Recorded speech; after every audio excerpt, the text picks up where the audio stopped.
ఇక్కడ జరుగుతున్న హ్యాంగ్మెన్ ఈ ఫంక్షన్కి నన్ను చీఫ్ గెస్ట్గా పిలిచారు. అవునా? చాలా చీప్ ఏంటి?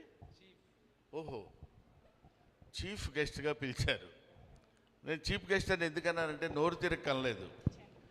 ఏదో అలా ఇటు నుంచి అటు వస్తే కారు వేసుకుని ఇక్కడికి వస్తే మేము ఇక్కడ ఉండి మిమ్మల్ని రిసీవ్ చేసుకుంటాం, మీరు వెళ్ళిపోవచ్చు, 3:45 4 o'clock ఇక్కడ ఉండండి అని చెప్పారు.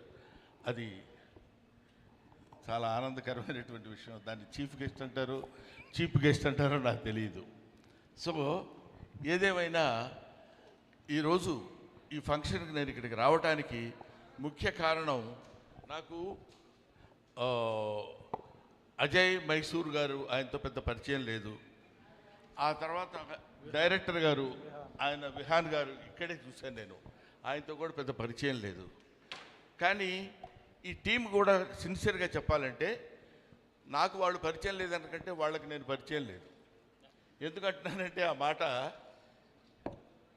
వీళ్ళందరూ ఎవరూ తెలియకపోయినా ఈ ఫంక్షన్లో నేను మాట్లాడటానికి ఎందుకు వచ్చానంటే, the title of the film hangmen. Hangmen అంటే ఏంటి, ఆడ మానసిక స్థితి ఎలా ఉంటుంది, అతను ఎలాంటి పరిస్థితుల్లో తన జీవనాన్ని గడుపుతాడు అనేది ఒక్కసారి మనం ఆలోచిస్తే, మనం అనేక రకాలైనటువంటి జీవనోపాధితో బతికేటువంటి వాళ్ళని చాలామందిని మనం చూస్తూనే ఉంటాం మన లైఫ్లో. మన 24 క్రాఫ్ట్స్ ఉన్నాయి మన ఫిలిం ఇండస్ట్రీ వరకే.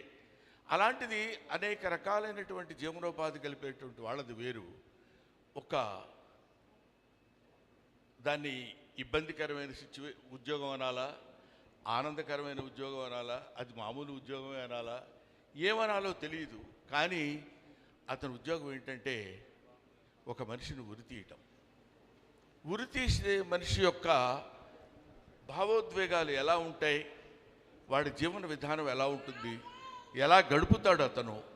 పొద్దున్న లేస్తే మామూలుగా ఏదో బ్యాంక్కి వెళ్ళి సంతకం చేసి అక్కడ బిల్స్ తీసుకొని మనీ ట్రాన్సాక్షన్ చేసే ఉద్యోగం ఎలాగో, పొద్దునే వెళ్ళిపోయి అక్కడ ఒక గొయ్యి తీసి లేకపోతే ఏదో ఒక కావాల్సిన ఉరికంబాన్ని ఎక్కించి ఇతను చచ్చిపోయిన తర్వాత చచ్చిపోయాడని చెప్పేసి సంతకం చేసి వెళ్ళిపోయేటువంటి ఒక కామన్ మ్యాన్ లాగా అతను పడేటువంటి మానసిక వ్యధ ఎలా ఉంటుంది అనేది మిస్టర్ విహాన్. ఇతను అసలు ఈ సినిమా, నేను కూడా చాలా సినిమాల్లో యాక్ట్ చేశాను. ఈ సినిమా ఈ స్టోరీతో తీయాలి అనేటువంటి ఇట్లాంటి చాలా జరుగుతుంటాయి, కంగారు పడద్దు. నేను ఇందాక లక్కీగా